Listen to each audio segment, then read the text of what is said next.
Bismillah, alhamdulillah, wassalatu wassalamu ala Rasulullah Nabi kita Muhammad sallallahu alaihi wasallam.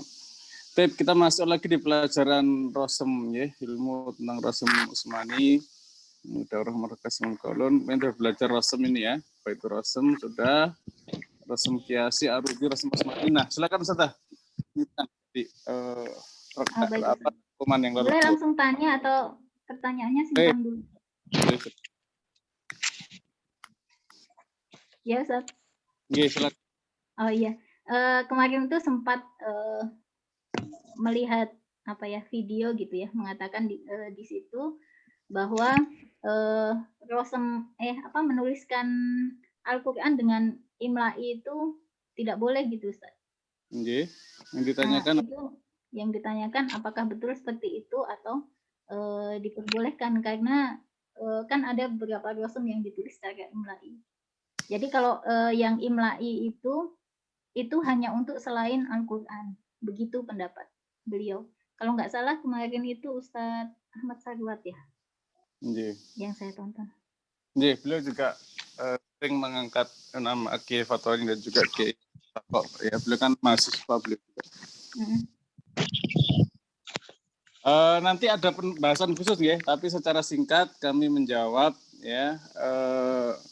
Ketika Rosem Usmani adalah tauqifi, maka yang berpendapat tauqifi dia wajib syar'i ya, menuliskan Quran hanya dengan Rosem Usmani.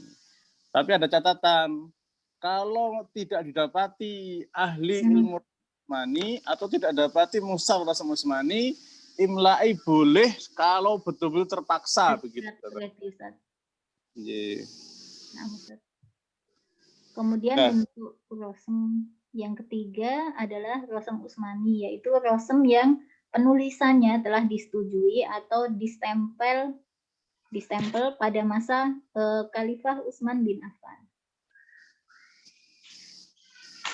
Itu kemudian beberapa contoh perbedaan Rosem imla'i dan Utsmani. Salah satunya di penulisan surat Al-Fatihah, Alhamdulillahirabbil alamin. Kalau di Rosem Utsmani dituliskan ainnya tanpa alif, sedangkan di Rosem imla'i ada alifnya. Al-alamin, setelah ain ada alif.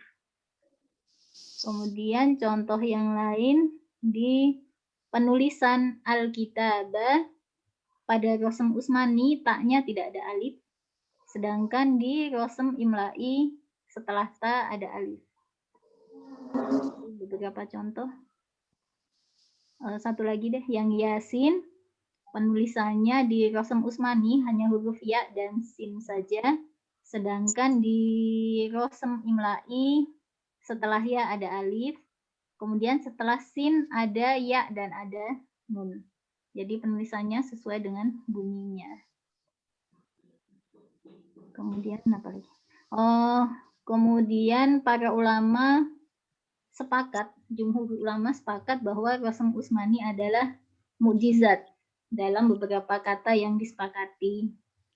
Salah satu contohnya misalnya pada kasus kalimat al-mi'ad pada Quran surat Ali Imran ayat 9 itu tidak ada alifnya.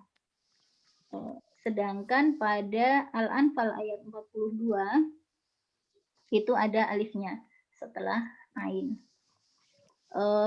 Hal ini menunjukkan bahwa di surat Ali Imran ayat 9 al-mi'ad di sini adalah janji dari Allah, gitu. Sehingga di dalamnya ditulis tanpa alif. Sedangkan di Al-Anfal ayat 42 al-mi'ad di sini adalah janji hamba. Di sini ada alifnya. Dan perbedaan ini menunjukkan bahwa janji Allah itu berbeda dengan janji hamba. Karena janji Allah itu pasti. Sedangkan janji hamba mungkin bisa ingkar. Itu Ustaz. Kemudian kedudukannya ya. Saya share screen kelihatan nggak? Oh, Kelihatan. kelihatan Oke. Ustaz Abi. Nah, Oke, lanjut kedudukan. lanjut Ustaz. Bentar Ustaz. Pola dan ejaan Rosem Usmani pada masa Rasulullah Shallallahu Alaihi Wasallam dengan Rosem Usmani sampai saat ini sama persis. Nah, kemudian ada ulama yang berpendapat bahwa Rosem Usmani itu adalah ijtihadi, bukan tauqifi. Di antaranya Ibnu Khaldun, kemudian kecil gambarnya. Kecilnya. Oh ini. Enggak Ustaz. Saya buka kepean. Oh, yang kecil kerpeannya. Iya Ustaz. Ibnu siapa ini? Abu Bakar Al-Baqolani dan Ibnu Kutaibah. Enggak bisa misalnya kepiting. Nah, mereka berpendapat bahwa Rosem ini ijtihadi karena Rasulullah itu ummi, tidak bisa baca tulis, sedangkan para sahabat itu sudah mempunyai bekal ilmu sendiri, dan ketika menuliskan mereka menggunakan ilmu yang sudah mereka pelajari. Sedangkan jumhur ulama mengatakan bahwa Rosem Usmani adalah tauqifi. Karena sudah disetujui oleh Rasulullah Shallallahu Alaihi Wasallam. Nah, itu kayaknya. Sampai situ. Pertumbuhan Rosem Usmani sudah? Oh iya, sudah Ustaz. Pertumbuhan Rosem Usmani panjang ya atau ya, singkat? Panjang Ustaz. Oh panjang. Ya. Panjang. Oke, ya udah. Penulis Rosem Usmani juga sudah? Sudah Ustaz. Penulis Rosem Usmani itu sudah. juga panjang. Ya, kemudian perbedaan belum perbedaan sih. Cuma menyatakan bahwa dalam Rosem Usmani ini ada dua mazhab ya. Yang pertama Abu Amr Adani, ini yang dipakai oleh Al-Quran Standar Indonesia. Sedangkan mazhab Abu Dawud yang ada dalam kitab At-Tanzil merupakan Rosem rujukan Saudi, Mesir, dan lain-lain. Itu Ustaz. Oke, baik. Simpulan indah, nggih.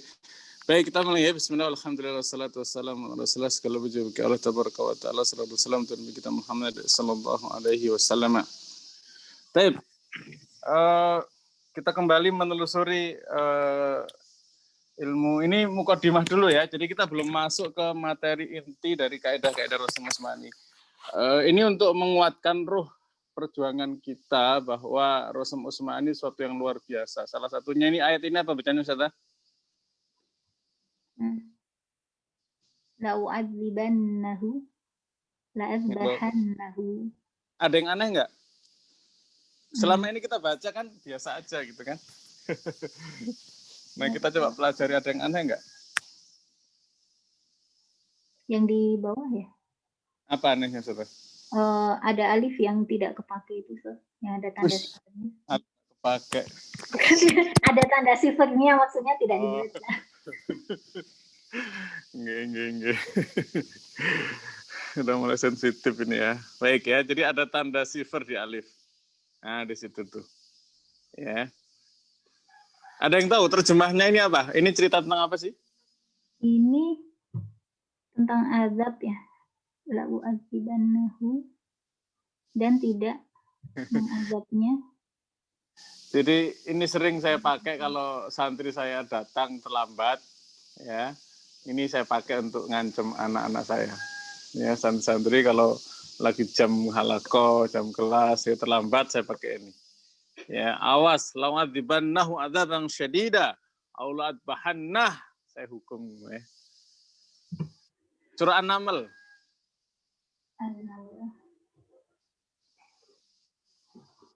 Cerita tentang hudhud, saudara. Jadi Nabi Sulaiman itu waktu ngecek santri-santrinya dari kalangan jin, manusia maupun binatang gitu.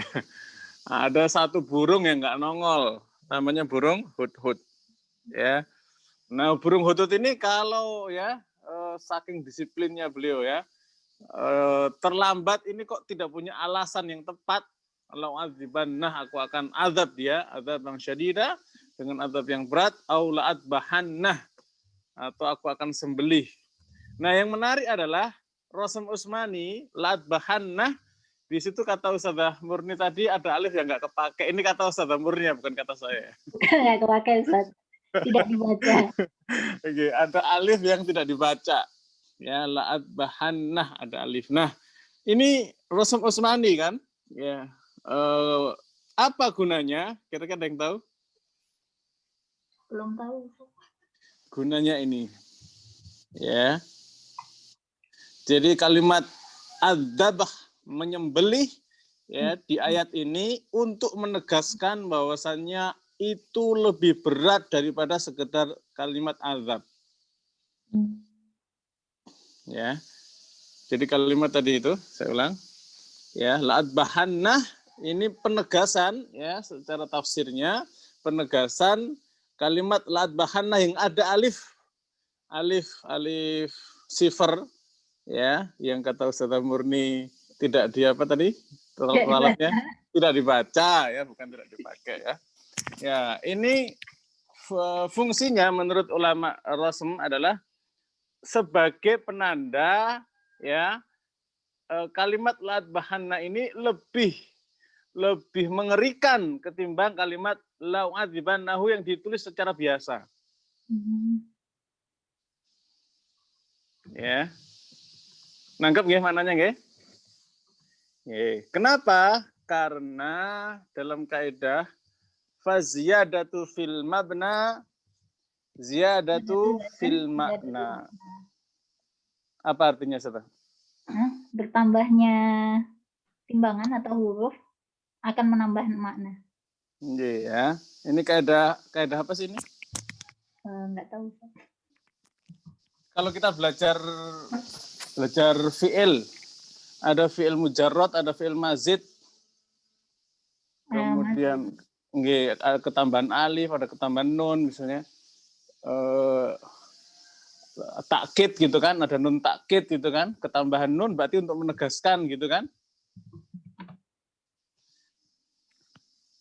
Ini bahasa Arab ya, jadi kayak ada bahasa Arab ini ada tambahan huruf, ada tambahan makna. Begitu nggak? Ya, penghilangan huruf juga ada penghilangan makna. Kita pelan-pelan belajar. Nah ini saya ambilkan dari kitabnya. Jadi kalau ada perbedaan tulisan di dalam kalimat-kalimat Quran, ya berarti ada pandangan yang berbeda. Ada perkara besar yang wajib ditadaburi. Ya. Jadi kalau ada perbedaan tulisan antara Rasm Imla'i dengan Rasm Usmani, di situ ada pentingnya mentadaburi itu kata gitu. Ya, karena ada perkara besar yang ingin Allah Subhanahu wa ta'ala terangkan. Walaupun kita nggak semuanya dapat dari ulama ya, artinya banyak di Rasm Usmani itu yang Pak Kiai sering menjelaskan, nggak semua yang kita pelajari nanti itu maknanya kita dapatkan semua. Justru saya pengen ya dari kajian kita ini melahirkan ulama-ulama Quran, ulama Rasm Usmani yang bisa melahirkan penelitian makna yang bisa dipertanggungjawabkan dari analisa Rasm Usmani. Nangkep maksud saya? Nangkep bisa. Oke, ya. Jadi ustazah yang hadir di sini, yang ikut kajian ini, jangan merasa dilolohin. Dilolohin itu apa ya? Disuapin. Ya, jangan merasa cuma disuapin. Justru Anda yang harus menggali. Ya, kami hanya bisa mengantarkan sebatas sependek pengalaman kami. Dapatnya apa? Kami akan berusaha berikan sebanyak-banyaknya ya. Tidak ada yang kita sembunyikan ya, insyaallah taala. Terus ustazah semua harus melanjutkan perjuangan ini. Ya, perjuangan untuk menggali makna yang bisa ilmiah dipertanggungjawabkan ya, secara teoritis maupun secara makna di hadapan Allah Subhanahu wa taala. Yang Allah inginkan itu apa sih gitu ya. Baik. Poin berikutnya fi halati ziyadah huruful kalimah anil kalimah al-mu'tadah fa in hadza yani ziyadah fil mubna. Nah ini ya, karena kalau ada tambahan-tambahan dari kalimat ya, dari kata ya tertentu, kemudian kok ada tambahannya ya, kayak tadi la'at bahana tadi ada apa?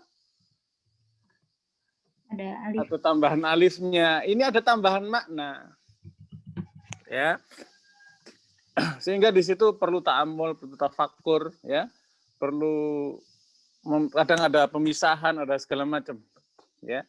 Ada balasan-balasan yang berbeda gitu. Ya. Nah, bagaimana dengan pengurangan? Kalau pengurangan itu terkadang bermakna kejadiannya cepat, bus. Ya. Terkadang ada makna yang tersirat dan tersurat. Apa sih bedanya tersirat tersurat itu? Kalau tersirat tertulis, kalau tersirat itu tidak tertulis, Ustaz. Oh, enggak. Ngeh gitu. Oke, jadi kalau ada pengurangan itu ada makna-makna yang tersirat maupun tersurat. Ya, gitu. Pokoknya kita ngerti, nggih. Jadi harus muncul ulama-ulama ke depan itu ya. Quran itu masih luas ilmunya. Ya, masih bisa digali, masih bisa ditelusuri ya. Saran kami gali dulu ilmu-ilmu para ulama terdahulu. Ya, setelah itu kalau bisa, kalau udah profesor kan boleh berteori sendiri kan. Ya, jadi Pak Kiai itu kan menggugah kita untuk apa? Untuk mau membuka referensi, ya kan? Setelah ketemu referensi apa yang kita lakukan? Selesai sampai itu? Enggak. Ya, level tertinggi berikutnya itu ketika sudah profesor, ya Anda harus jadi referensi. Ya, ketika Anda sudah membaca ribuan buku misalnya ya, kemudian Anda sudah memahami teori-teori mereka. Selanjutnya Anda harus bisa berteori sendiri dari apa yang sudah Anda pelajari. Ya, sudah jadi profesornya gitu. Nangkep nggih kalimat saya mudah-mudahan. Ya, jadi ini tanggung jawab ustadzah semua. Asik. Baik, lanjut. Kalimat biaidin. Pernah peduli nggak dengan kalimat biaidin? Iya, Ustaz. Ada apa di situ, Ustaz? Ya, yang ada sifatnya. Iya, bukan ya yang nggak kepake. Bukan, Ustaz. Ampun, Ustaz. Enggak bersalah. Ternyata itu benar secara kalimat, tetapi secara makna nanti perlu di catatan gitu aja kan. Ustaz jangan menyesal ya. Iya, Ustaz. Ustaz nggak bersalah. Okay? Jadi tanda sifar itu ya untuk secara bunyi dia tidak dibaca, cukup dengan biaidin, ada ya tambahan di situ.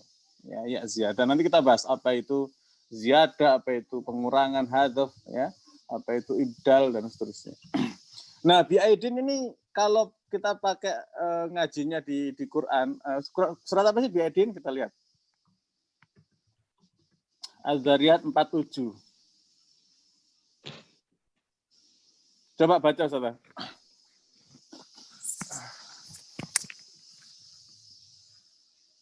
Monggo, bisa dibaca sama. Wassama'a banainaha biaidin bentar Ustaz. Wassama'a banainaha biaidin wa inna lamusi'un. Kira-kira ini cerita tentang apa coba? Langit. Banainaha di antara keduanya. Bukan bainahuma, banainaha. Oh iya, di antaranya, di antara langit. Bukan di antaranya. Kami bangun. Oh, kami bangun banainaha.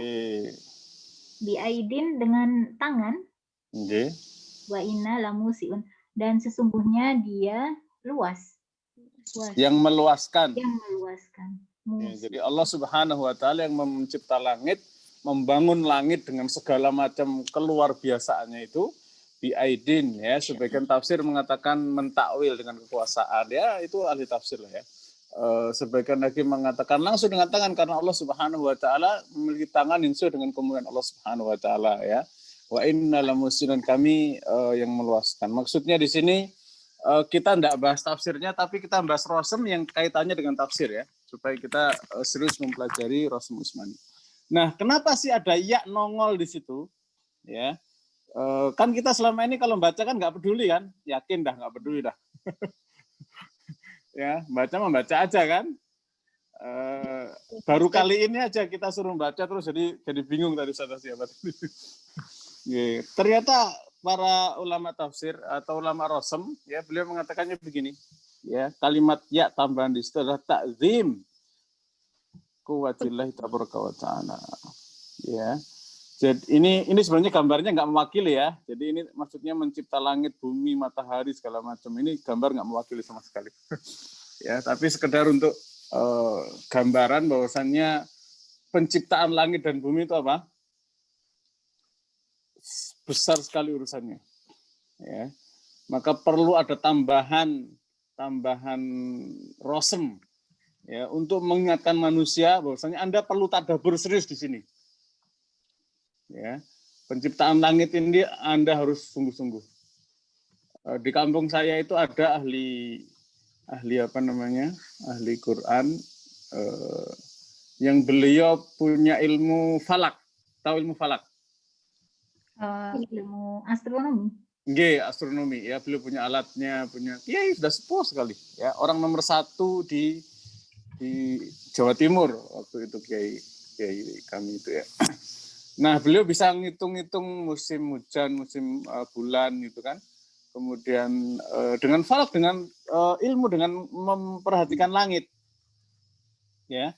Dan itu saya lihat satu-satunya hanya beliau di Jawa Timur ya. Di luar Jawa Timur saya belum tahu lagi. Dan itu ya Allah, ini kok hampir-hampir ini kalau belum meninggal kayaknya habis deh itu ilmu, hilang. Ya. Sempat kami pengen belajar, keburu kami ke kota yang lain. Ya. Tapi berharap mudah-mudahan ada penerusnya. Ya. Nah itu langit itu luar biasa. Hari ini kenapa sih kita kok dengan langit itu nggak begitu akrab? Karena malam kita itu dibunuh oleh lampu, betul nggak? Ya, saya punya teman itu pengen lagi hidup tanpa listrik dari PLN, maksudnya kayak gitu. Ya. Jadi kalau malam ya gelap, kalau siang ya terang. Ya. Nah, manusia dengan industrialnya hari ini ya, kepongahannya ya, menerangi malam gitu kan, menjadikan malam jadi apa? Jadi siang. Padahal inna fi ikhtilafil laili wan nahari ayatin ya. Yang namanya langit, pergantian malam siang itu ayat-ayat Allah. Hari ini kita ditutupi mata kita oleh apa? Oleh ayat-ayat langit yang. Nah, ini ayat ini cocok tuh untuk mengingatkan. Woi, Anda kalau malam hari itu ya coba sekali-kali matiin lampu gitu kan. Keluarlah di malam hari, lihat ke langit. Di situ ada tanda-tanda kekuasaan Allah Subhanahu wa taala. Ya, dan termasuk kebetulan saya lagi di Bumi Langit Jogja ini, yang kalau malam juga kadang gelap. Kadang kalau mati listrik tuh gelap banget. Tapi juga karena tuntutan beberapa hal, mulai ada lampu lagi. Ya, padahal seru juga itu malam-malam ya. Saya juga kalau mati listrik nggak bisa ngajar juga sih, nggak enak juga. Jadi ala kulihal kita harus banyak muhasabah ya terhadap dari kalimat bi'aidin ini ada kekuasaan Allah di langit yang kita harus tadabbur. Ya, jadi lagi-lagi faziyadah fil mabna, ziyadah fil makna. Oke, lanjut. Berikutnya.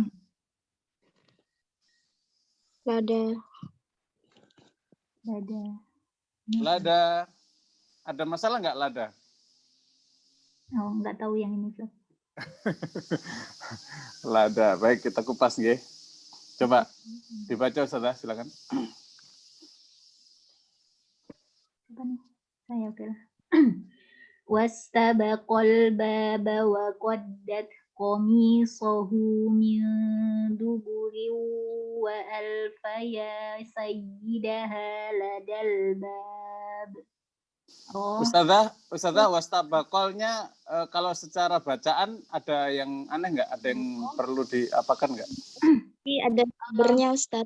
Nggih, naber. Terus lada? hmm, Itu ya ada Ustaz. ini alif. Alif ziyadah bukan ini, Ustaz.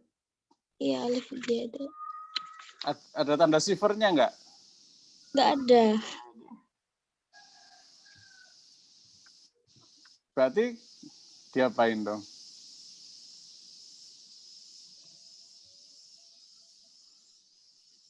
Halo. Ya Ustaz, belum tahu. Nggih. Nggih, baik. Wastabaqal. Di situ naber nggih. Kenapa? Karena di situ maknanya. keduanya. Nggih, keduanya. Jadi keduanya menuju apa? Berlomba-lomba. Coba terjemahnya ada Ustaz, biar terjemahnya ada yang bisa baca boleh.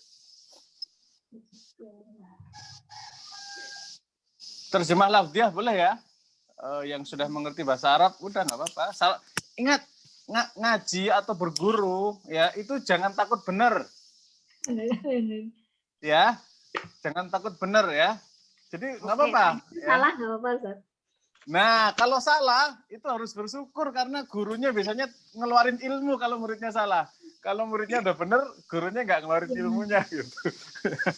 Jadi kalau bisa jangan takut benar ya. Silakan Ustazah diterjemahkan. Lafziah enggak apa-apa. Nanti kita diskusi. Dan keduanya berlomba-lomba menuju pintu. Dan perempuan. Jadi yang berlomba-lomba ini siapa? Zulaikha ya dalam satu pendapat ya. Pokoknya Imratul Aziz ya. Sama Yusuf alaihissalam berlomba-lomba menuju pintu. Wa qaddat qamisoh apa? Dan si Zulaikha itu berusaha menarik gamisnya Yusuf. Ya, merobek gitu ya. Ya. Nariknya sampai robek ya. Terus min dubur dari belakangnya. Dari belakangnya. Oke. Wa alfaya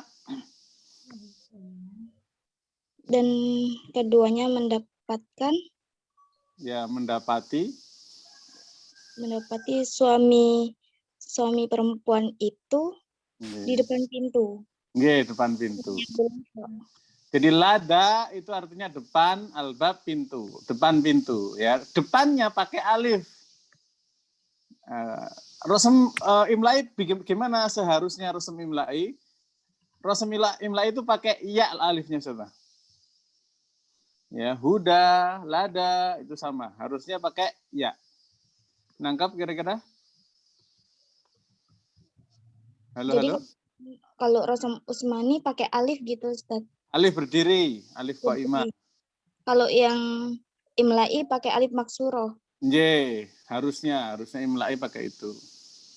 Oke, nangkap nggih. Nah, terus para ulama Rosem cerita apa di sini ya? Kok pakai alif berdiri? Jawabannya adalah ini, saudara. Tahu artinya? Halo. Iya. Apa kira-kira? Di depan pintu. Di depan pintu. Dan kok iman. Ya, jadi depan pintu berdiri, bukan tidur-tiduran. Oh. Jadi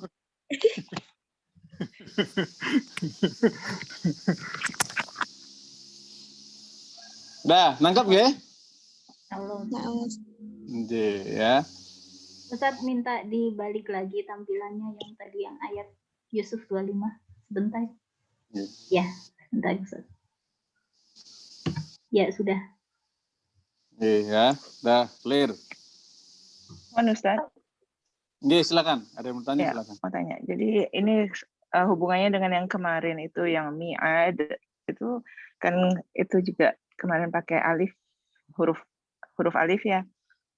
Sedangkan yang berarti langsung janji Allah. Dan kalau mi'ad dia pakai tanda itu berarti janji hamba. Lalu kalau yang ini alif ini untuk menyatakan bahwa dia berdiri. Betul? tegak berarti ya. Dan kalau misalnya kan dia imla'i itu dia memakai alif maksurah. Jadi apakah berbeda dalam pengertiannya ayat Beda. itu sendiri? Dalam ayat itu sendiri? Enggak, setiap kasus beda cerita, Ustaz.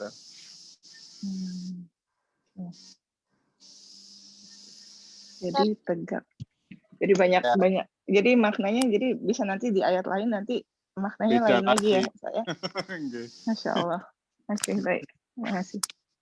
Nah, udah clear nggih? Lanjut. Ustaz, belum Ustaz. Silakan. Yang lada, yang alif sama ya tadi Ustaz. Kalau yang dari rosemnya kan alif. Kalau yang ya tadi kenapa Ustaz? Ini rosem imla'i. Yang imla'i yang ya. Yang ya, harusnya pakai ya kalau mau normal. Normal imla'i. Oh. Kan Ustaz bilang normal. Jadi seharusnya, tapi kan yang aslinya sebenarnya kan harusnya yang Utsmani kan yang sama seperti zaman Rasulullah sallallahu alaihi wasallam. Normal yang saya maksud bukan normal Rosem Utsmani ya, tapi normalnya orang ngomong terus ditulis itu pakai ya untuk kalimat lada. Oh. Ya, cuman uniknya di Rosem Utsmani kok pakai alif qaimah, kok berdiri. Ya. Ini kalau orang ngerti bahasa Arab, ini bertanya-tanya ada apa ini gitu. Kalau yang awam sih cuma bilang, ya kan dia ini mat asli.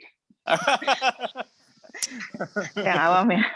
Saya termasuk awam kali ya juga. Itu udah level 2, udah mat asli, ada mat apa, itu level bukan awam itu level tengah-tengah.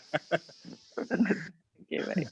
Tapi memang tadi berpikir bahwa kenapa pakai alif ya gitu. Karena memang biasanya kalau ya itu seperti tadi Ustadz bilang biasanya kan pakai alif maksurah. Oke, baik, saya dengerin terus. Oke, lanjut. Nah, udah clear. Nah, kita lanjut berarti materi berikutnya ya. Nah, kita cerita sekarang sejarah penulisan Al-Qur'an. Okay. Jadi kita harus menelusuri kembali ya.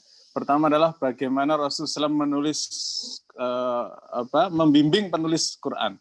Ya, beliau pernah bersabda rawi Ahmad Nabi kita Muhammad SAW ya, kalau Rasulullah SAW la taktubu anni syai'an illal Quran. Janganlah kalian menulis dariku sesuatu pun kecuali Quran. Jadi sahabat-sahabat Nabi ya yang hidup bersama Nabi SAW, berdampingan dengan Nabi SAW ya, yang nasihat-nasihat Nabi itu didengerin sampai detail ya, sampai mereka betul-betul ngarep sekali nasihat itu kayak orang kehausan pengen dapat minum. Ya. Nah, saking antusiasnya, maka kemudian banyak yang kemudian nulis gitu kan. Ya namanya yang pintar nulis kan tentu bisa pengen merekam kalimat-kalimat yang nasihat Nabi kita Muhammad SAW itu supaya abadi dituliskan gitu. Ya, supaya ada bekasnya, ada asarnya ditulis. Nah, tapi Nabi SAW melarang, la taktubu anni, jangan nulis dariku syai'an, sesuatu pun illal Qur'an, kecuali Al-Qur'an. Ya, jadi penulisan wahyu itu sudah terjadi semenjak apa? Semenjak awal mula turunnya Quran. Ya. Faman kataba anni syai'an ghairal Qur'an falyamhu. Bahasanya malah begitu ya. Barang siapa yang menulis dariku sesuatu pun ya yang bukan Quran, hapus. Ya, terus dihapus. Berarti waktu itu sudah ada penulisan Al-Qur'an di zaman Nabi kita Muhammad sallallahu alaihi wasallam. Ya. Jadi kalau tambahan dari hadis Zaid bin Sabit ya, Nabi SAW itu kalau mendiktikan sesuatu, ya setelah itu apa? Setelah itu beliau memerintahkan yang nulis itu untuk baca lagi. Setelah itu beliau SAW membenarkan mana yang harus berdiri alifnya kayak tadi itu. Ya. Itu kalau para sahabat pakai ilmunya ladal bab tadi cuman pakai apa? Pakai ilmu imla'i itu alifnya tidur, bengkong, ya, alifnya roboh.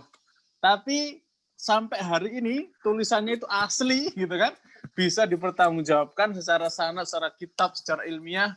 Nabi SAW dulu memerintahkan alifnya itu ditulis berdiri. Ya, jadi berdirinya alif ini warisan siapa?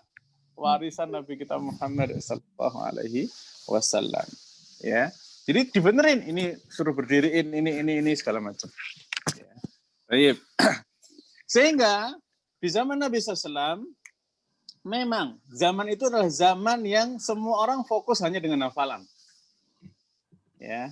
Nggak ada pesantren tahfidz Quran yang kemudian menuliskan, memang dulu belum ada pesantren. Artinya semua yang hadir bersama Nabi SAW itu ya pengennya menghafal. Dan umat hari itu sangat terbatas tulisan kan, kertas belum ditemukan ya. Kalaupun nulis itu di mana? Di tulang, ya tulang-tulang binatang ya. Coba bayangkan nulis tulang binatang gitu kan, nulis di batu, nulis di apa lagi? Kulit-kulit binatang ya, nulis di apa lagi? Daun ya, pelepah kurma, tulisin coret-coret ya. Jangan digambarkan hari ini di mana-mana pulpen tinggal make istilahnya ya. Dulu nggak ada ya, tinta juga nggak ada, nulisnya bahkan dengan apa? Ya dengan apapun ya. Jangankan itu di zaman Imam Syafi'i saja, beliau itu sampai menulis itu kalau beli sesuatu ya, terus ada bungkusnya gitu, bungkusnya itu pakai nulis ilmu. Ya, hari ini ada iPad, ketik-ketik. Ya, nah, zaman dulu berbeda, maka dulu adalah fokus dengan hafalan. Nah, tetapi zaman dulu sudah ada fase penulisan. Ya, di zaman Nabi SAW sudah ada namanya fase penulisan. Ini yang digambar ini Rasul zaman dulu ini. Ya, Kufi ya, masih lurus-lurus kayak gitu.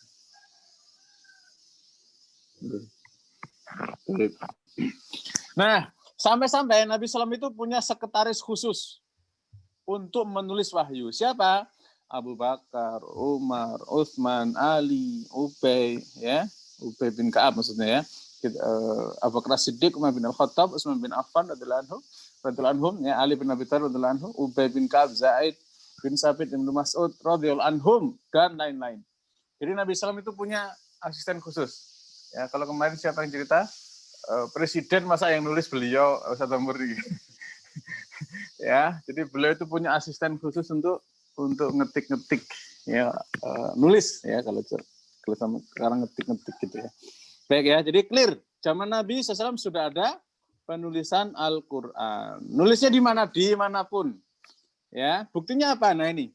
Ya, di zaman Abu Bakar Siddiq radhiyallahu anhu, beliau itu memimpin satu fase umat ya, yang banyak yang murtad, banyak yang nggak mau lagi bayar zakat, ya, banyak yang nggak mau nurut lagi dengan syariat, ya, umat jauh berpaling dari Islam, ya, ketika wafatnya Nabi Muhammad SAW, ya, sampai-sampai dikatakan yang bayar zakat, ya, loh kami dulu bayar zakat tuh ke Nabi nggak ada ya, kami nggak bayar lagi lah, ngapain bayar, ya. Maka kemudian Abu Bakar Siddiq radhiyallahu anhu mengutus pasukan untuk memerangi mereka semua, ya, termasuk perang Yamamah, ya. Musailam al-Kadzab itu zaman siapa? Abu Bakar. Abu Bakar Siddiq radhiyallahu anhu. Dan berguguranlah penghafal Quran. Ya, Umar bin Al-Khattab melihat fenomena itu, beliau khawatir ya, walaupun biasanya penghafal Quran itu pengennya cepat mati. Maksudnya mati syahid ya. Jadi kalau ada amal jihad itu, penghafal Quran itu udah rindunya kepada Allah Subhanahu wa taala, apalagi kepada Nabi Muhammad SAW juga gitu kan, ketika beliau sudah wafat itu udah pengennya ya bertemu dengan Allah Jalla wa Ala Rabbuna. Ya, sehingga penghafal Quran itu rata-rata kalau jihad itu paling depan. Umar bin Al-Khattab melihat fenomena ini, ya gelisah, waduh, ini lama-kelamaan habis nih yang menghafalin Quran ini ya. Harus ada solusi. Apa solusinya? Solusinya harus ditulis, dikumpulkan itu tulisan. Datang ke Abu Bakar As-Siddiq radhiyallahu anhu. Ya dirayu-rayu, awalnya tidak mau ya. Khalifah Abu Bakar As-Siddiq radhiyallahu anhu, Khalifatul Rasul, tidak mau karena itu nggak dilakukan oleh Nabi. Nabi udah nyuruh nulis selesai ya, di bawah masing-masing. Tulis, hafalin ya. Tiba-tiba ini suruh ngumpulin tulisannya, enggak. Lama-kelamaan didesak ya, dengan didoakan segala macam. Luluhlah hati Abu Bakar As-Siddiq radhiyallahu anhu. Maka apa yang beliau lakukan? Beliau mengumpulkan para penulis wahyu. Ingat ya, penulis wahyu itu yang nulisnya di samping Nabi SAW ya. Jadi jangan sampai nulisnya itu dari orang ke orang terus ditulis, itu enggak. Penulis wahyu ini semua nulis di samping Nabi Muhammad SAW. Ya.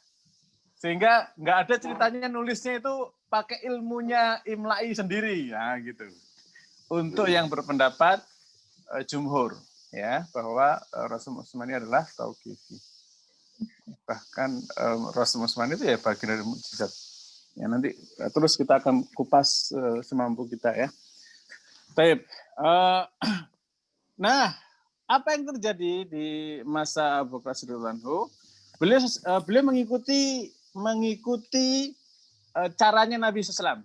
Jadi Nabi itu ya ketika dapat wahyu, beliaulah yang menentukan ini taruh di surat ini, ya taruh di kelanjutan ayat ini, ya begitu.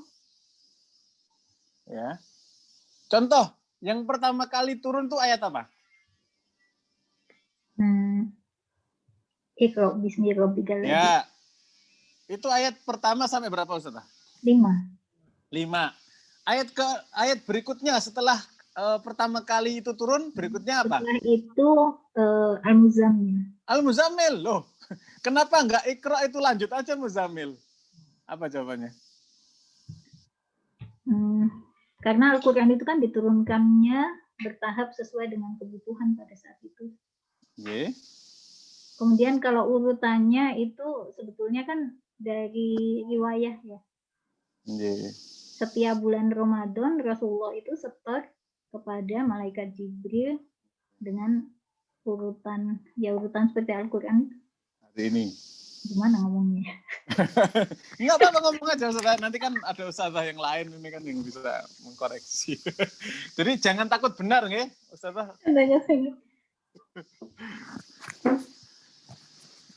Terus lanjut sampai mana ya?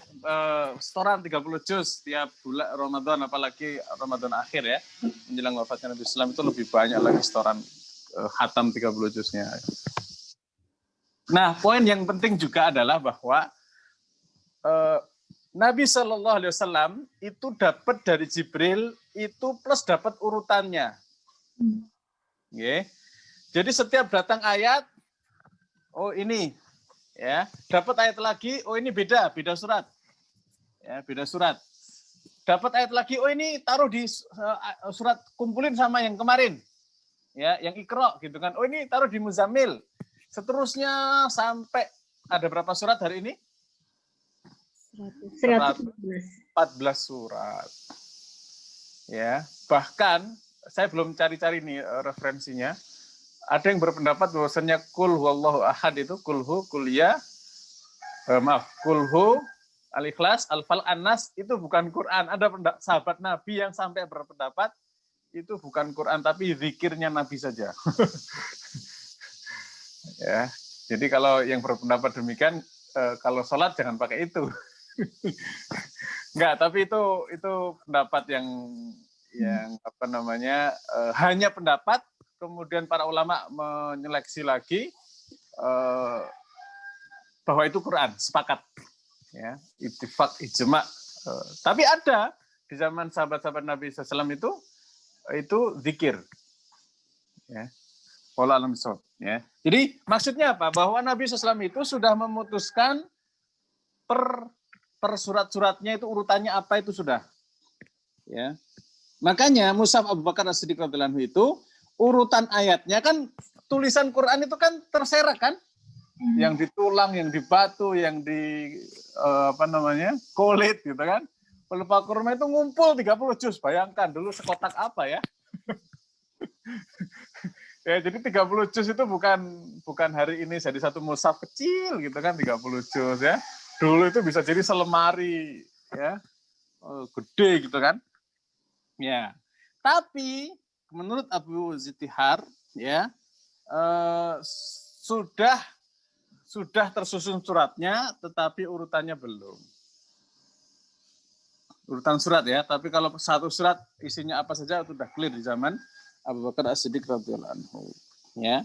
Dan juga sepakat di antara At-Tunisi berpendapat mushaf Abu Bakar ini mencakup sab'atu ahruf. Nanti sab'atu ahruf di kesempatan berikutnya ya. Nggak bisa kita bahas. Tadinya mau sekarang, tapi nanti. Nah, selanjutnya ya, setelah terkumpul, Umar bin Khattab tenang tuh, ya. Maka kemudian politik beres kondisinya, ya. Maka kemudian Abu Bakar As-Siddiq wafat, digantikan Umar bin Khattab, fokus langsung ke apa? Penaklukan wilayah, sampai ke jazirah luar Arab, ya. Nah, setelah Umar bin Khattab wafat, ya, kemudian Utsman bin Affan radhiyallahu anhu menggantikan, ya. Itu ada pasukan yang sudah sampai Armenia, Azerbaijan hari ini. Ya. Nah, di sana ada peristiwa apa? Ada yang tahu? Kemarin kan sempat perang kan, Armenia sama Azerbaijan?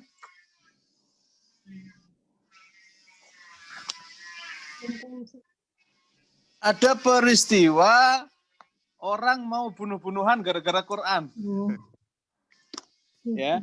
Jadi ada dua grup mujahid yang mau menaklukkan wilayah sana itu dari grup Syam itu disebutnya itu Damaskus, Palestina dan seterusnya itu ya. Ada grup Irak itu Kufah, Basrah itu Irak. Ya. Nah, ketika jadi imam, ya, mereka membaca yang sesuai yang diajarkan oleh sahabat-sahabat Nabi SAW. Yang paling masyhur ya dibaca. Nah, bacaannya beda dengan siapa? Dengan yang dari Syam. Ketika yang jadi Irak jadi imam beda dengan dari Syam. Yang dari Syam jadi imam beda dengan Irak.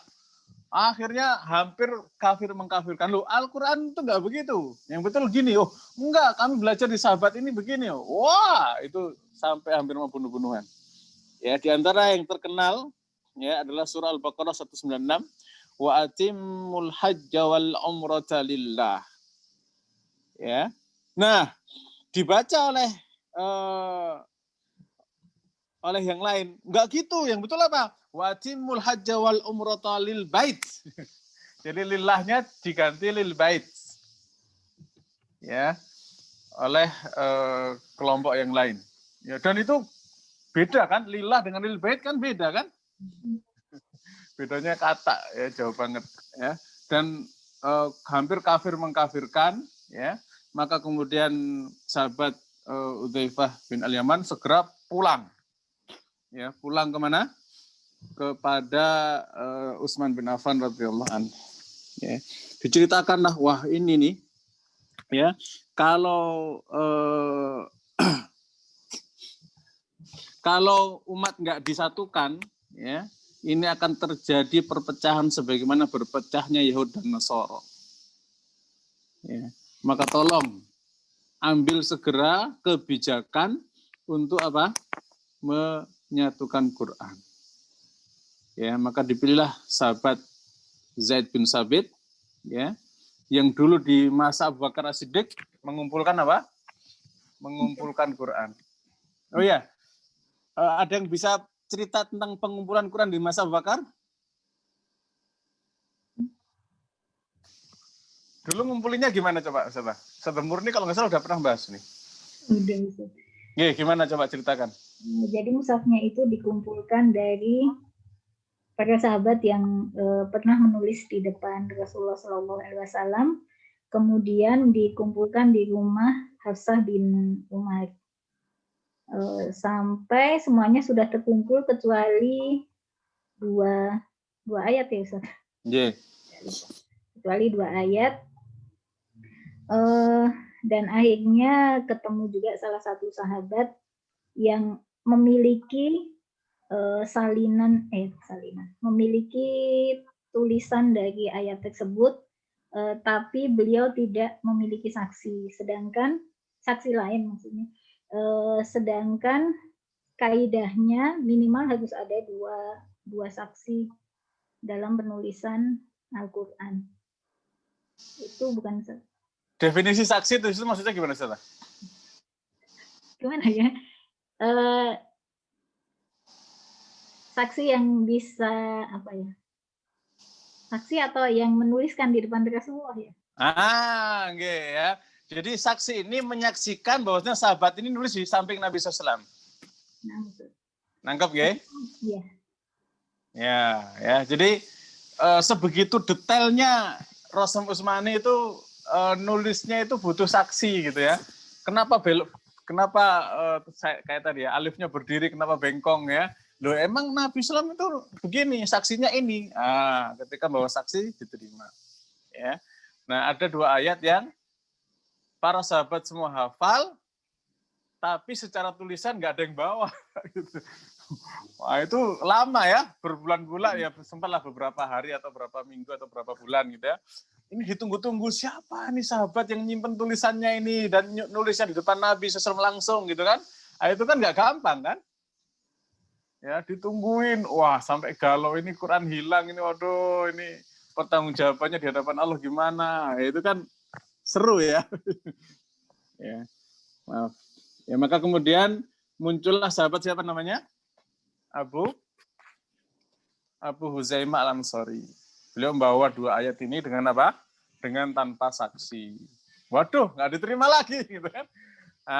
Untung ada hadis Nabi SAW yang mengatakan bahwasanya apa? Persaksian Huzaimah senilai 2 orang saksi. Berarti nggak perlu tambahan saksi, sudah cukup. Ya, jadi kenapa bisa muncul hadis itu? Nabi SAW pernah dagang sama orang Badui, ya. Orang Baduinya ini berengkele itu. Nabi sudah nawar, sudah deal, ya, nanti dibayarnya. Sama orang Badui dijual lagi ke orang lain. Ya, kemudian Nabi SAW ketemu, loh, Anda kan udah jual ke saya. Kenapa Anda jual ke orang lain? Kata orang Baduinya, siapa yang jual? Ya, enak aja. Enggak, saya enggak jual, saya enggak merasa menjual. Wah, Nabi dipermainkan kayak gitu kan. Kata orang Baduinya, siapa saksi Anda? Datanglah Abu Huzaimah. Saya saksinya. Gitu ya. Orang Baduinya nggak bisa ngelak kan. Ya, sudah. Akhirnya menanglah Nabi SAW. Ya, terjaga kemuliaan kehormatannya. Nah, Rasulullah nanya, loh, Abu Huzaimah, emangnya kamu ngelihat saya waktu nawar? Kata Abu Huzaimah apa? Enggak ya Rasul. Loh, kamu kok bisa bersaksi gitu? Loh, urusan akhirat aja saya menyaksikan ya, wa asyhadu anna Muhammad ya, Muhammadan Rasulullah ya. Apalagi urusan dunia ya, saya bersaksi lah, nggak mungkin Nabi bohong. Maka semenjak itu Abu Huzaimah diakui kesaksian Abu Huzaimah bernilai 2. Ya, ini menarik di dalam hal pengumpulan mushaf di zaman Abu Bakar As-Siddiq radhiyallahu anhu. Nah, ini juga dijadikan masalah oleh orang-orang orientalis, ya, orang-orang kafir yang pura-pura masuk Islam, meneliti Quran, melihat fakta ini, mereka mengatakan ada Al-Quran yang sanadnya ahad. Padahal syarat dari Quran diterima sanadnya apa? Mutawatir. Mutawatir. Ya, kalau ahad diterima nggak? Ahad. Halo. Ya, enggak lah, enggak diterima. Ya, nah ini ayat berarti gimana? Loh, secara sanad bacaan itu semuanya mutawatir, sepakat. Cuman secara sanad tulisan ini hanya dibawa oleh sahabat Abu Huzaimah Al-Ansari. Nangkep Ustaz? Oh iya. Ya, jadi secara sanad bacaan mutawatir semuanya. Hanya sanad tulisan saja yang ini di zaman Nabi SAW ya, tidak ditemukan penulis wahyu lebih dari sahabat Abu Huzaimah Al-Ansari. Dan semua sahabat-sahabat Nabi penulis wahyu itu kedudukannya tinggi semua di sisi Nabi kita Muhammad SAW. Ya, makanya orang Quran itu mulia sebenarnya. Gitu ya. Taib. Dah, clear. Lanjut. Sampai mana tadi? Di masa Utsman bin Affan ya, apa yang dikumpulkan ya, jadi kan dikumpulkan di waktu itu Abu Bakar Siddiq radhiyallahu anhu. Kemudian disimpan oleh siapa? Umar bin Al-Khattab radhiyallahu anhu. Nah, Umar bin Al-Khattab minta anaknya yang juga istri Nabi SAW, siapa namanya? Hafsah radhiyallahu anha. Ya, Hafsah binti Umar bin Al-Khattab radhiyallahu anha. Nah, disimpan lah. Nah, setelah disimpan di masa Utsman bin Affan diminta, coba kami minta supaya kami tulis ya, supaya ini menjadi kaedah untuk menulis Quran siapapun yang pengen menyalin. Jadi fase Quran itu tidak ada yang bisa menulis Quran kecuali di samping Nabi. Ya, tidak boleh ada orang menulis Quran kecuali di samping siapa? Di samping Nabi SAW. Nggak boleh ngarang-ngarang. Dan semua sahabat sepakat nggak berani macam-macam dengan Quran. Ya, ketika dikumpulkan itu tulisan-tulisan yang pernah ditulis di samping Nabi SAW. Dijaga oleh Umar bin Khattab, dijaga oleh Hafsah radhiyallahu anha. Ya, kemudian Utsman bin Affan baru berani menulis. Nangkep nggak kira-kira ini maksudnya? Ya, jadi berani menulis yang tidak di depan Nabi Shallallahu Alaihi Wasallam. Makanya beliau itu juga sebenarnya mikir-mikir gitu kan. Wah, sahabat-sahabat yang diminta untuk membantuin siapa? Zaid bin Sabit radhiyallahu anhu. Wah, ini baru pertama kali ini apa? Nulis Al-Qur'an tidak di samping Nabi Muhammad sallallahu alaihi wasallam. Kira-kira rasanya gimana, Ustaz? Wah, ini bid'ah ini. Ya, ini bid'ah ini. Wah, ini berat banget ini. Ya. Terasa beratnya ya. Sekarang kita kan nggak ada berat sama sekali ya. Nulis-menulis saja ya, padahal itu amanah ilmunya besar luar biasa. Ya. Nah, maka ya ditulislah di situ ya beberapa mushaf. Ya. Dan yang paling berjasa dalam penulisan Quran ini siapa? Abu Bakar. Iya, tetap Abu Bakar As-Siddiq radhiyallahu anhu. Karena beliaulah yang apa? Yang memutuskan untuk dikumpulkan ya. Kemudian dijadikan 30 juz itu Abu Bakar As-Siddiq. Umar bin Al-Khattab besar nggak palanya? Besar juga karena yang mengidekan dan mengawal sampai Hafsah radhiyallahu anha sampai kemudian ditulis oleh timnya Utsman bin Affan radhiyallahu anhu dan ditulisnya beberapa mushaf. Ada berapa pendapat? 7. 7? Enggak tahu. Nggak tahu. Enak banget ya kalau jawab nggak tahu. Tolong Ustaz admit loh, ada yang nggak belum diadmit? Nah, oh ini ada bagi masuk. Tanya keluar masuk tadi udah masuk. Oh iya.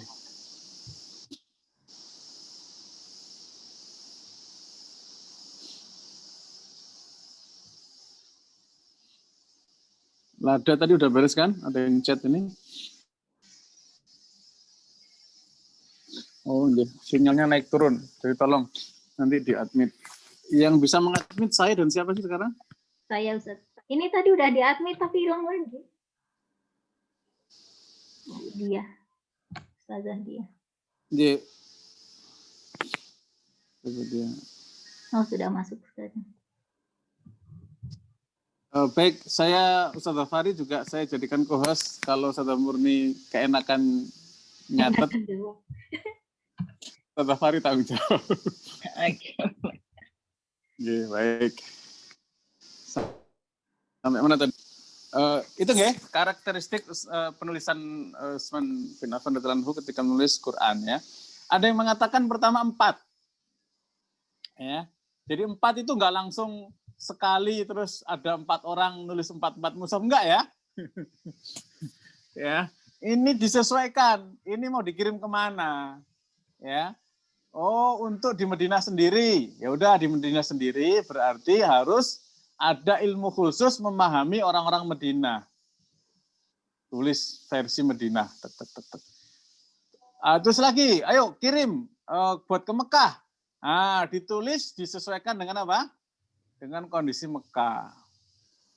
Oh, kirim ke Syam, ya Damaskus, ditulis dengan kondisi Damaskus. Tulis kemana? Ke Kufah, tulis dengan kondisi Kufah. Sehingga empat mushaf ini ya tidak sama. Ini ya yang harus dipahami ya. Jadi Rasm Utsmani nanti Ustadz ini sudah beda dengan Imla'i. Kok Rasm Utsmani satu mushaf dengan mushaf lain bisa beda juga? Ya begitulah ilmu Rasm Utsmani. Sampai sini dipahami? Saya berusaha pelan-pelan ini Rasm Utsmani ya. Nggak apa-apa seandainya nggak selesai sebulan, nggak apa-apa lah, biarin. Yang penting paham ya. Baik. Ada pertanyaan sampai sini Ustaz?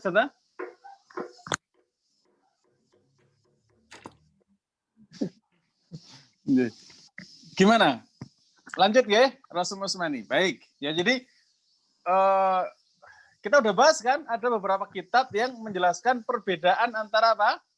Antara khilaf antara mushaf Madinah dengan Mekah ya, atau mushaf Hijaz Mekah Madinah dengan apa? Dengan Kufah, dengan Basrah, dengan Syam. Itu beberapa kitab sampai menulis hal demikian.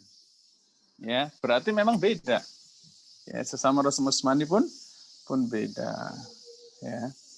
Baik, lanjut. Nah, ini ya mushaf awal kemudian yang dipendapatkan jumhur ada 6 mushaf induk. Ada yang mengatakan 8, satu lagi ke Yaman ya. Satu lagi ke yang sekarang Uni Emirat Arab itu apa? Bahrain. Maaf. Bahrain itu lain ya, negara lain ya. Bahrain, ada yang mengatakan juga Bahrain ya. Total paling banyak pendapatnya kalau nggak salah 8. Ya, tapi jumhur 6. Ya, jadi ada mushaf Basrah dan Kufah, dua-duanya dulu kota besar ya. Kemudian ada mushaf Syam itu berarti Damaskus, termasuk Palestina dan seterusnya itu. Kemudian ada Madinah Mekah, Madinah. Nah, Madinah ada 2. Kenapa 2? Karena sahabat Utsman bin Affan radhiyallahu anhu itu kaya raya luar biasa. Ya. Peristiwa-peristiwa infaknya itu mendebarkan ya. Beliau pernah membeli sumur, pernah mata air ya, ada mata air itu beliau beli ya, untuk kaum muslimin, pernah menyumbangkan sekian besar hartanya, banyaklah kisah luar biasa ya. Sampai hari ini beliau itu rekeningnya masih ada. Ya. Nah, saking kaya rayanya, beliau khusus menggaji penulis wahyu untuk nulis Quran di kata Ki Hasan Saka itu sampai menulis di atas kulit rusa. Ya. Jadi satu halaman itu pakai kulit rusa. Ya, betapa mewahnya ya kulit rusa untuk nulis Quran. Ya. Nah, beliau juga meneliti, bahkan meninggalnya beliau sesulam itu sedang meneliti Al-Qur'an. Ya, sampai mushafnya itu terkena darahnya Utsman bin Affan radhiyallahu anhu. Jadi peristiwa Rasm Utsmani itu perjuangannya sampai apa? Berdarah-darah. Makanya kita yang cuman mengeluarkan keringat ya, sahabat Nabi ya, itu mengeluarkan darah ya, tertumpah darah ya, untuk membela Rasm Quran ini kita lebih ringan lah ya. Insya Allah juga kita tetap mudah-mudahan cinta kita kepada Quran ya, cinta kita kepada sahabat-sahabat Nabi Islam ya, semua menjadikan kita nanti mencapai derajat kemuliaan beliau karena cinta ya kan. Almar'u man akhab gitu kan. Seseorang itu akan bersama dengan yang dicintai. Ya udah ya, tinggal udah, ini modal VIP ya, mencintai mereka karena mempelajari sejarah perjuangan mereka. Baik ya, jadi Madinah ada 2, Am dan Khos. Am itu diserahkan untuk kaum muslimin, yang mau nulis lagi silakan ya. Tapi harus didampingi dan harus sakral sekali penulisan Quran itu. Ya, sampai di zaman khalifah terakhir siapa? Turki Utsmani ya, menulis Quran itu kedudukannya tinggi. Ya. Dan haram ngeprint. Ya. Jadi Quran itu haram dicetak dulu ya. Ya, seiring berjalannya waktu ya, makanya kemudian pertama kali nulis Quran dengan mesin cetak itu bukan dengan apa? Bukan di negara Islam, tetapi di siapa? Di negara kafir, di Jerman ya, di Italia ya. di Eropa itu nemu mesin cetak, mereka lah yang pertama kali apa? Ngeprint Al-Quran. Ya. Nah, sampai hari ini pun saya masih sedih ya. Mesin-mesinnya itu masih mesin non-Islam. Mesinnya mesin percetakannya ya di Indonesia ya, kalau di Saudi mudah-mudahan enggak lah ya. Saya menemukan fakta di Indonesia itu tintanya masih mengandung alkohol misalnya kan. Macam-macam lah ya. Dan kalau alkohol kan berarti khamr. Masa khamr? Ya, walaupun khilaf para ulama tentang apakah alkohol itu najis atau tidak. Ya. Ala kulli hal PR buat kita untuk memuliakan Quran. Nah, selesailah sejarah penulisan Quran. Ada pertanyaan silakan Ustaz. Ustaz Afwan, yang Yes. tadi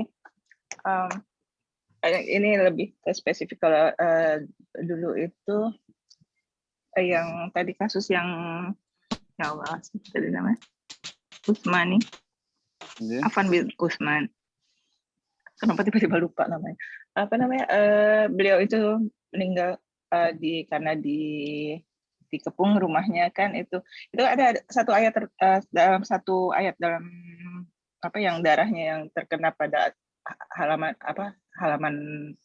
surah yang beliau sedang baca waktu itu.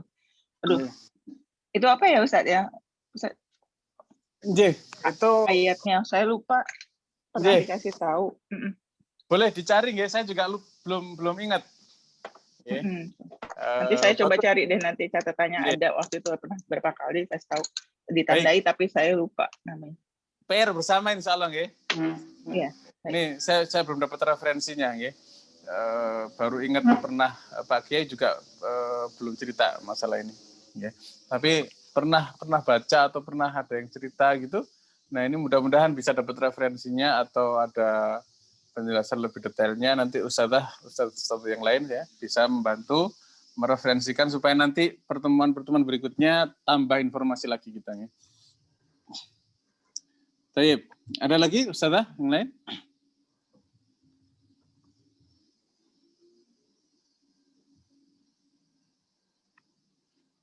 Kalau tidak ada, kita lanjut singkat padat tentang mabadi ilmu rasm. Supaya kita ada gambaran ya, ilmu rasm itu kayak gimana sih? Ya, jadi mabadinya itu ini. Ya, tahu mabadi nggak? Mabadi ilmu asrah itu. Oh, saya harus terangkan mabadi dulu ya. Jadi semua ilmu itu ada 10 kaidah. 10 kaidah ya. 10 kaidah ini ada baitnya. Ini cari Ustaz Murni ya, cari mabadi ilmu. Nggih, asroh ya. Ada cuma nggak apa. Nggih.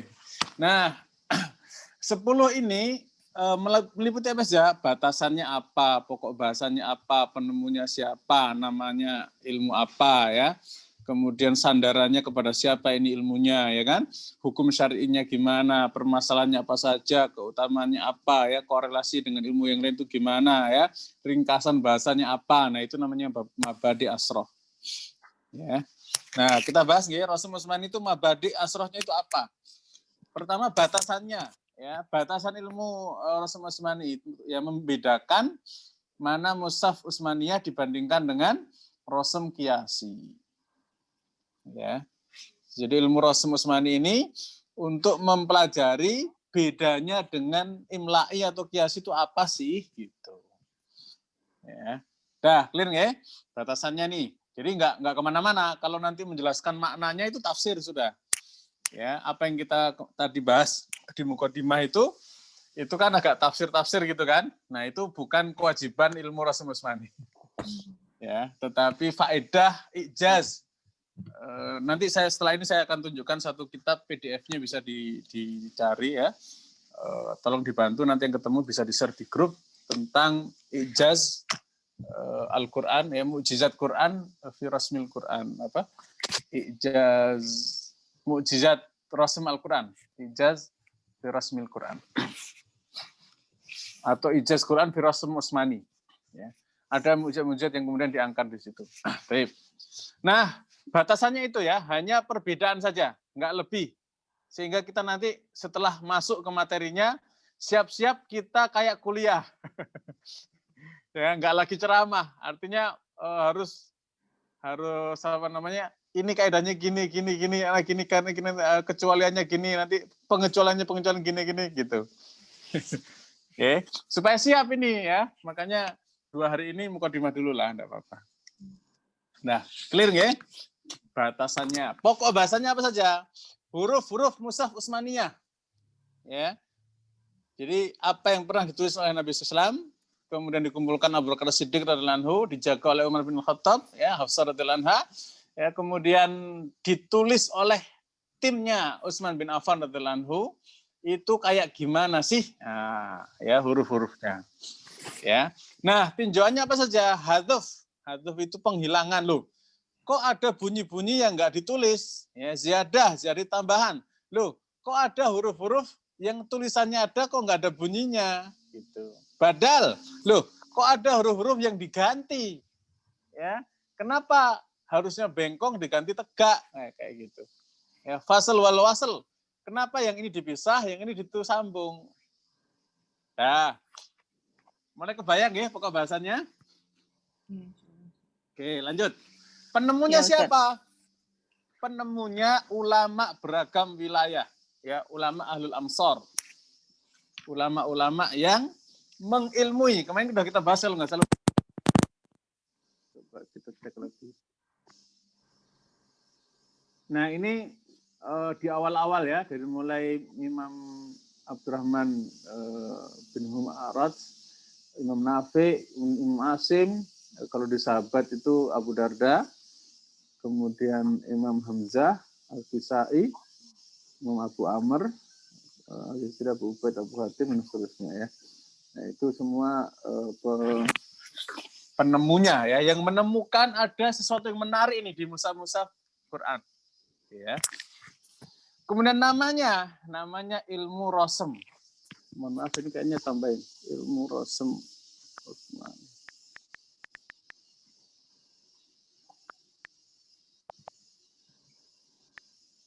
Ini aja deh. Ya.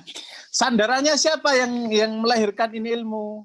Petunjuk Nabi Muhammad Sallallahu Alaihi Wasallam ketika penulisan wahyu. Ya.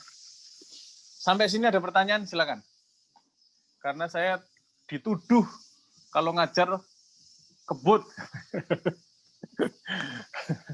Yo, saya udah berusaha pelan-pelan ini. Awas kalau nanti ya masih ada yang Ustadz kebut ya.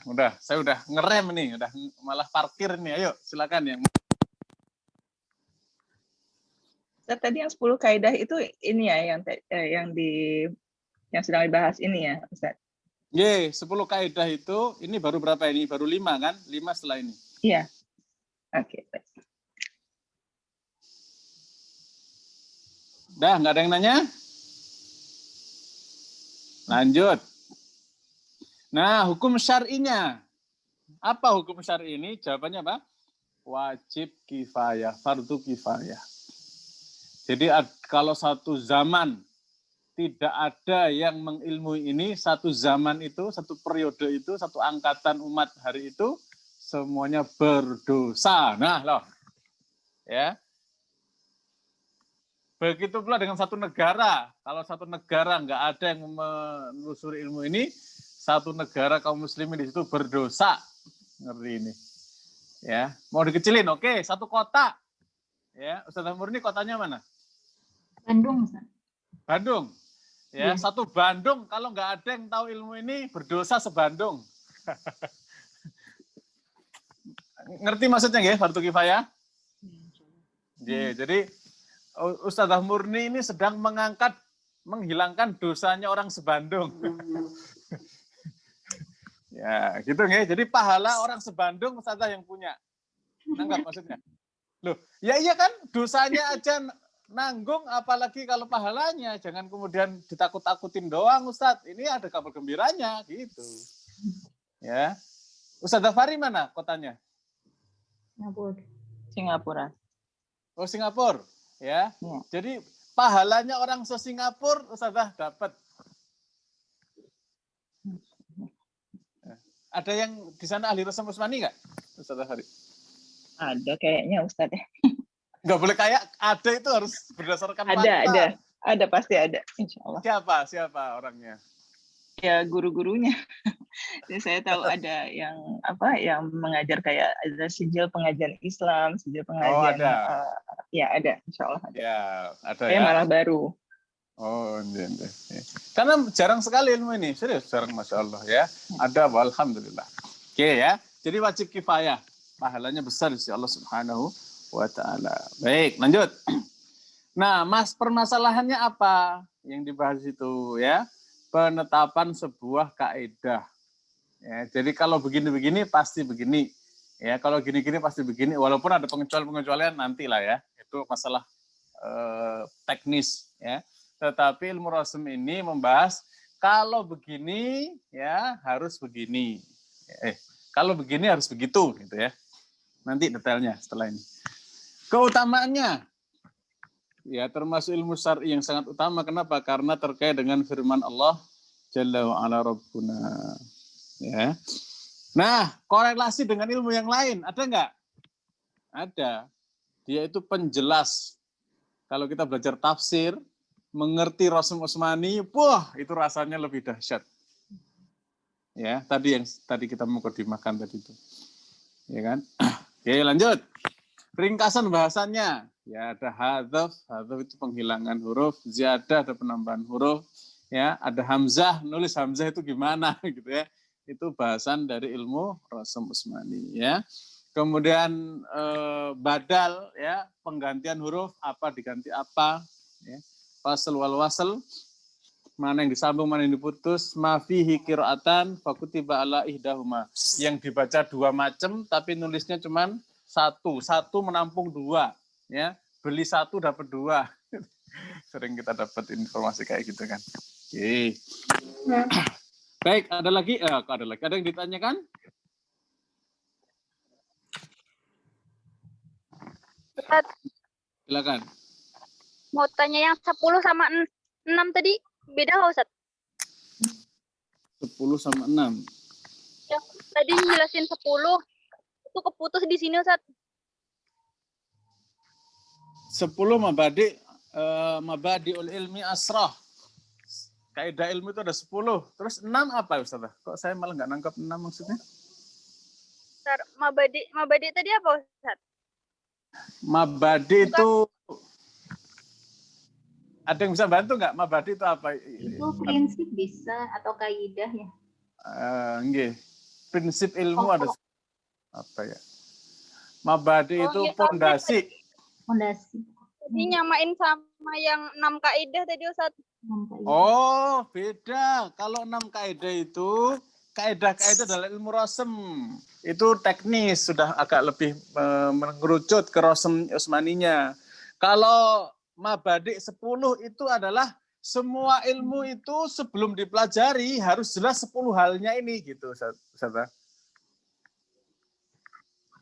Halo? Nangkep kira-kira? Nangkep tapi masih kurang Ustaz.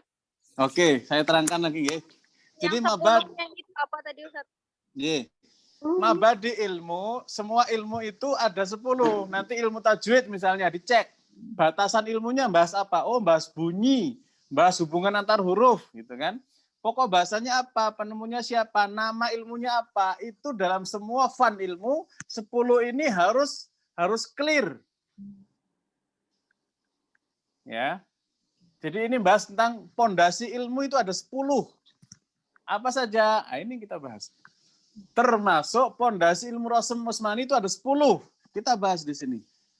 Batasannya apa, pokok bahasanya apa, penemunya siapa, namanya apa, sandarannya siapa, ya. Hukum syar'inya apa, permasalahannya apa saja, keutamaannya bagaimana, korelasi dengan ilmu yang lain itu apa statusnya. Ya, ringkasan bahasanya coba secara ringkas tuh apa saja gitu. Ini ustazah kalau mau belajar cepat tentang suatu ilmu, pakai kaidah ini. Nanti pertemuan berikutnya deh kita bahas tentang mabadi ilmu asrah itu maksudnya apa gitu ya. Supaya kalau kita nanti ketemu ilmu yang lain, ya Misalnya ilmu IPA, fisika, biologi, misalnya apa lagi? Psikologi. Ya, contoh misalnya ilmu psikologi. Ya, ilmu psikologi itu penemunya siapa? Orang kafir, coba. Gunanya untuk apa? Sigmund Freud itu. Gunanya untuk apa? Gunanya untuk mengelabui manusia supaya menganggap indah sesuatu yang jelek. Itu ada. Nah, kalau udah tahu begitu, hukumnya apa? Hukumnya haram. Harusnya loh ya. Nah, makanya di dalam menghadapi semua ilmu pakai 10 ini. Apa nih? Ininya. Kalau itu penting, baru kita bahas. Ya. Kalau itu nggak penting, bahkan haram, kita bahas tapi untuk mengetahui kejelekannya. Jangan sampai kita terjatuh kepadanya. Gitu. Sudah nangkep, Ustazah?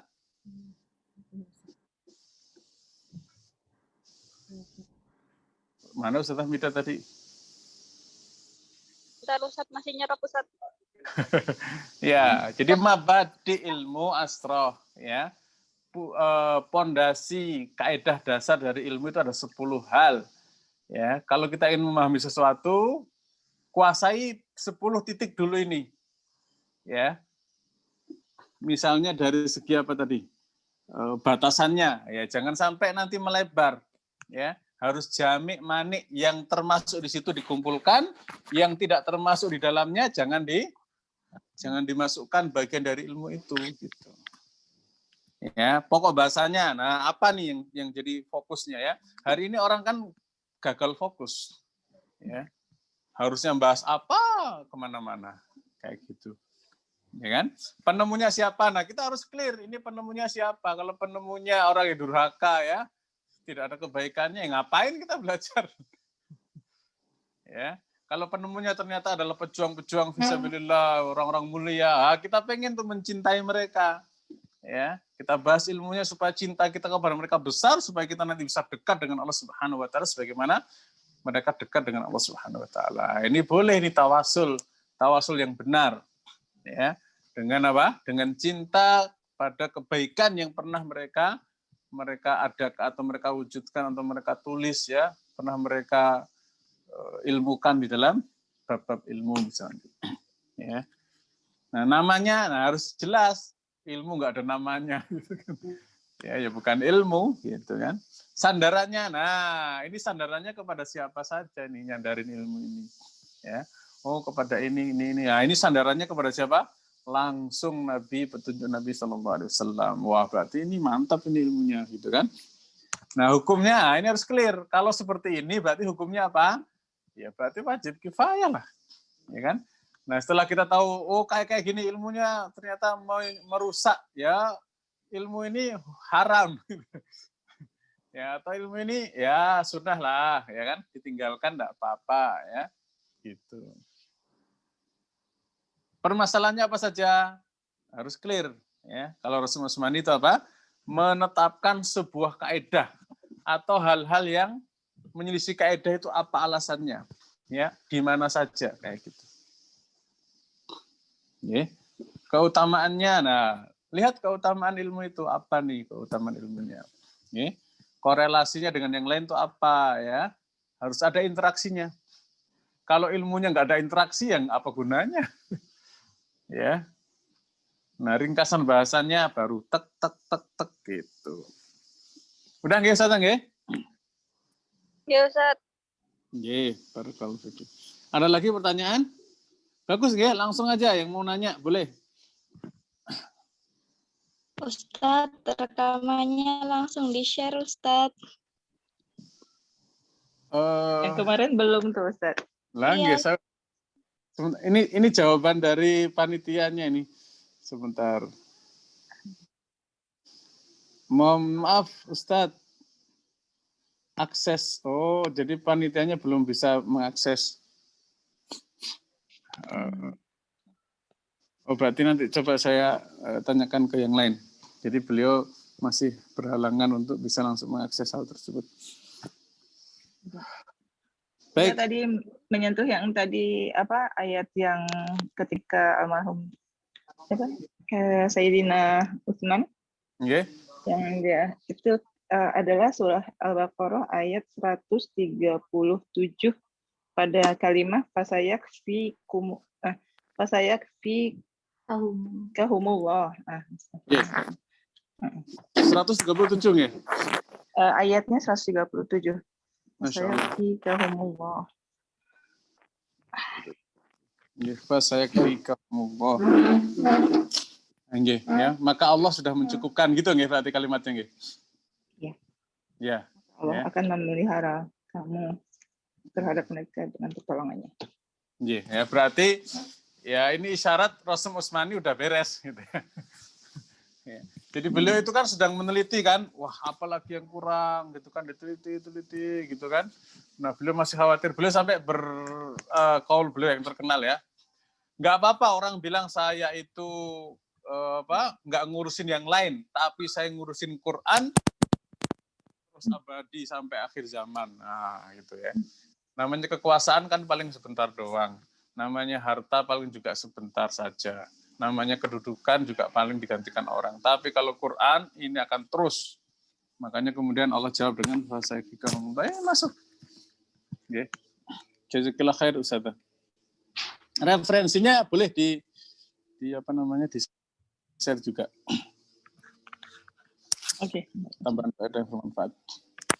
Baik, ada lagi Ustaz?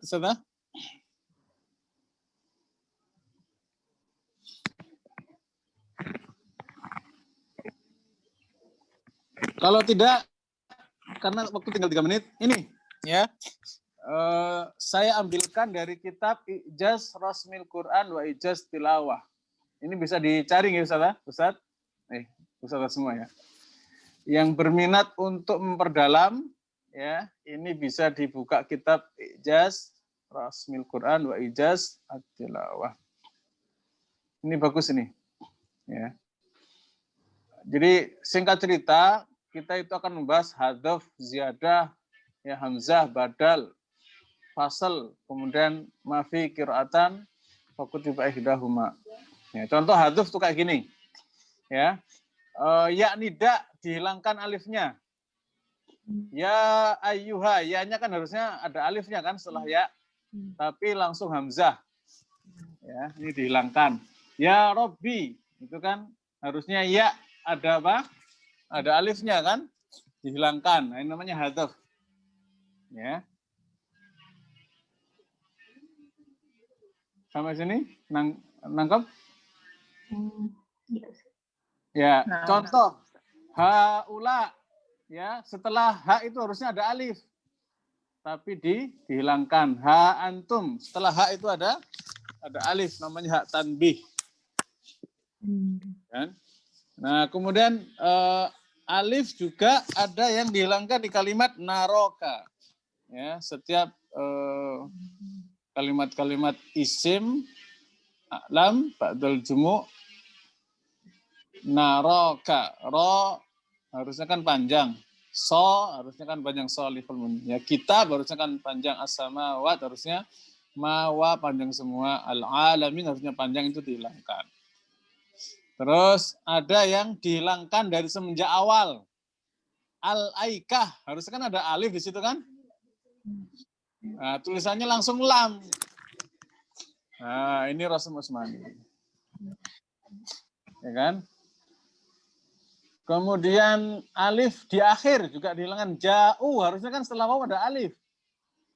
Ba'u, harusnya setelah waw ada alif. Wa atau. Ya. Sa'au, itu alifnya disiferkan ya. Tabawwa'u. Ayyuha, nah itu ayyuhal mu'minun. Ayyuha harusnya setelahnya ada alif. Alif di kalimat, beberapa kalimat ya, misalnya bismi, ya, harusnya kan biismi gitu kan. Tapi tulisnya bismillahi. Kita selama ini nulis apa? Bismillah kayak gini kan? Itu secara kaedah imla'i salah. Ya, harusnya biismi. Tapi Rasul Utsmani dihilangkan alifnya, langsung disambung bismi. Ya, majroha atau mujroha atau majreha itu alifnya tiba-tiba bengkong kayak gitu ya. Mursaha juga sama. Ya. Wa is'al, was'al. Harusnya kan wa is'al kan menjadi was'al ya. Fa is'al menjadi fas'al, alifnya hilang.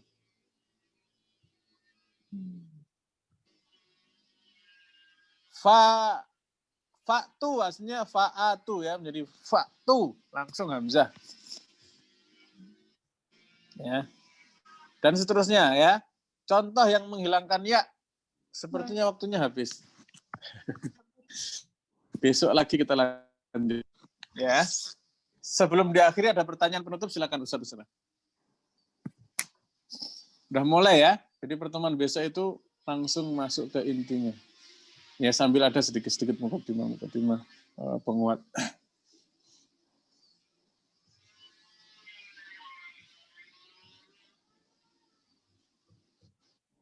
Cukup nggih? Wa akhir da'wana alhamdulillah subhanakallahumma rabbana wa bihamdika asyhadu an la ilaha illa anta astaghfiruka. Assalamualaikum warahmatullahi wabarakatuh. Waalaikumsalam. Jazakallahu khairan Ustaz.